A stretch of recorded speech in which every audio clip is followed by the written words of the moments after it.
तो आज की वीडियो में हम समझने वाले हैं ट्रेडिंग से रिलेटेड हमें क्या करना चाहिए, क्या नहीं करना चाहिए। एक सक्सेसफुल ट्रेडर का माइंडसेट कैसा होता है, वो क्या सोचता है जिसकी वजह से वो प्रॉफिटेबल रहता है, और वो किस तरह से अपना कैपिटल ग्रो कर पाता है, और अपना जो जो भी ट्रेड प्लान रहता है उसमें वो प्रॉफिट कैसे कर पाता है। तो हमें कौन कौन सी गलतियां कर हमें क्या करना है और क्या नहीं करना है, आज की वीडियो में हम यही देखने वाले हैं। और आपको स्टेप बाय स्टेप समझना है आपने क्या करना है, क्या अवॉइड करना है, ताकि आप अपने ट्रेडिंग में जो भी जर्नी है आपकी उसमें इंप्रूव कर पाए अच्छे से, और अपनी जो भी गलतियां हैं उन पर थोड़ा काम कर पाए, ताकि अपनी गलतियों से अगर आपने रिलेट करना सीख लिया तो आप अपनी गलतियों पर काम करना सीख जाओगे, तो आप बहुत आगे निकल जाओगे। क्योंकि बहुत सारे लोग अपनी गलतियों पे काम, दूसरों की गलतियों पे और अपने ऊपर कम ध्यान देते हैं, दूसरों पे ज्यादा। तो आज की वीडियो में हम समझने वाले हैं हमें क्या करना है, क्या नहीं करना है, कौन कौन सी गलतियां हैं, कौन कौन सी सही हैबिट है, कौन कौन सी रॉन्ग हैबिट है जो हमें नहीं करनी है।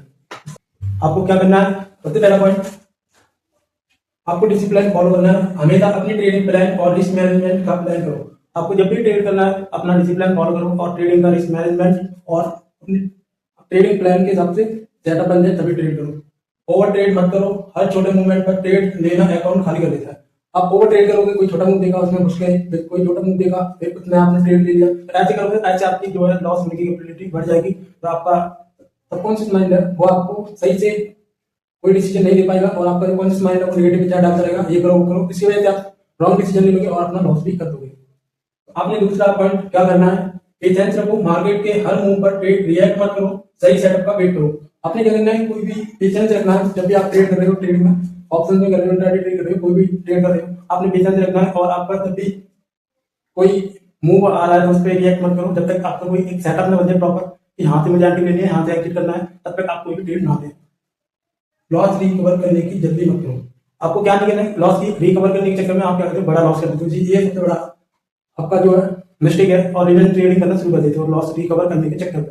आपने लॉस रिकवर करने के चक्कर में रिवेंज ट्रेडिंग नहीं करनी है, नहीं तो आपको और ज्यादा लॉस हो सकता है। हो सकता है आपका कैपिटल भी खत्म हो जाए, लेकिन बहुत सारे लोगों का जो कैपिटल है वो बहुत कम होता है, इसी वजह से वो लॉस भी ज्यादा करते हैं, क्योंकि उन्हें ये गलतियां पता नहीं होती है। तो हमें अब क्या करना है, आगे थर्ड पॉइंट में रिस्क कंट्रोल करो। एक ट्रेड में अपने कैपिटल का सिर्फ 1-2% रिस्क लो। जब भी आप कोई ट्रेड कर रहे हो तो उसमें सिर्फ एक ट्रेड में आपको अपने कैपिटल का 1-2% ही रिस्क लेना।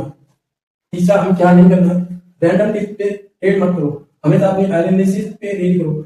आप कोई भी मूव देखो उसमें तुरंत एंट्री मान ली, ऐसा नहीं करना चाहिए। और आपको हमेशा अपने एनालिसिस पे, जब तक एक पूरी तरह से सेटअप ना हो जाए एनालिसिस पे, तब तक आप कोई भी ट्रेड है जो मत लो। आपने क्या करना है, ट्रेडिंग जर्नल बनाओ। चौथा पॉइंट है हमारा, हर ट्रेड को रिकॉर्ड रखो और एनालिसिस करो।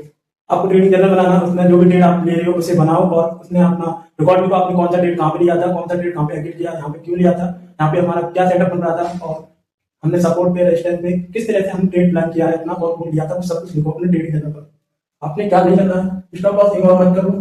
स्टॉप लॉस के बिना ट्रेड लेना सुसाइड है, यानी कि आप स्टॉप लॉस के बिना अगर ट्रेड करते हो तो आपको जो है लॉस होने की सबसे ज्यादा चांसेस है, अगर आपके फेवर में मार्केट नहीं गया तो इससे बेहतर है कि आप जो है स्टॉप लॉस यूज करते हो, तो आपको जो है आपका कैपिटल ग्रो होने में काफी ज्यादा हेल्पफुल साबित हो सकता है। क्योंकि स्टॉप लॉस आपको एक एग्जांपल से समझते हैं। स्टॉप लॉस जैसे आप कोई एक्टिविटी कर रहे हैं और उसमें कोई टाइम लिमिट ही नहीं है, आप करते जा रहे हैं, तो इसमें क्या होगा, आपका शरीर दूसरी चीजों पे फोकस ही नहीं कर पाएगा, फिर आप दूसरी चीज भूल जाएंगे। आपको क्या एक प्रॉपर ये स्टॉप लॉस है, वो एक टाइम की तरह लिमिट होती है इसकी, इतना इतना रखना है, उसी हिसाब से ये आपके लिए काम करता है। पांचवा पॉइंट है, क्या करना है, इमोशन को कंट्रोल करो। ग्रीड और फियर के बिना लॉजिकल डिसीजन लो।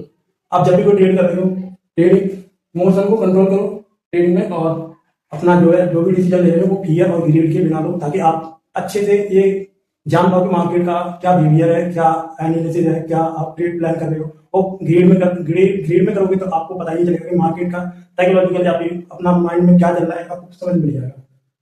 पांचवा पॉइंट है FOMO, fear of missing out. इस चक्कर में मत पड़ो, मार्केट हमेशा नेक्स्ट चांस देगा।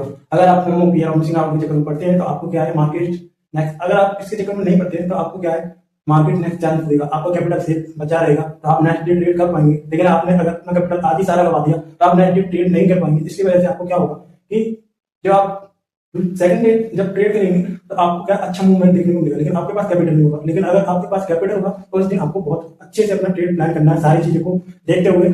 फियर में ग्रीड तो नहीं है, इमोशनल ट्रेड तो नहीं कर रहे हो, फियर में कोई मूव देखा तुरंत हड़बड़ी में बाय तो नहीं कर लिया, ये सारी चीजें देख के आपको ट्रेड करना है।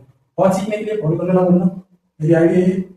और मैं हमेशा आपको नई वीडियो लाता रहूंगा, जब तक मैं जो भी जानता हूँ आपको शेयर करता रहूंगा, मेरी गलतियां आप लोगों को बताता रहूंगा, आप क्या गलती कर रहे हैं, क्या करना चाहिए क्या नहीं। मैं भी जो भी गलती करता हूँ वो भी सीखता हूँ मैं क्या गलती कर रहा हूँ, आप लोगों को भी बताता हूँ ताकि आप लोग भी कुछ सीख सकें।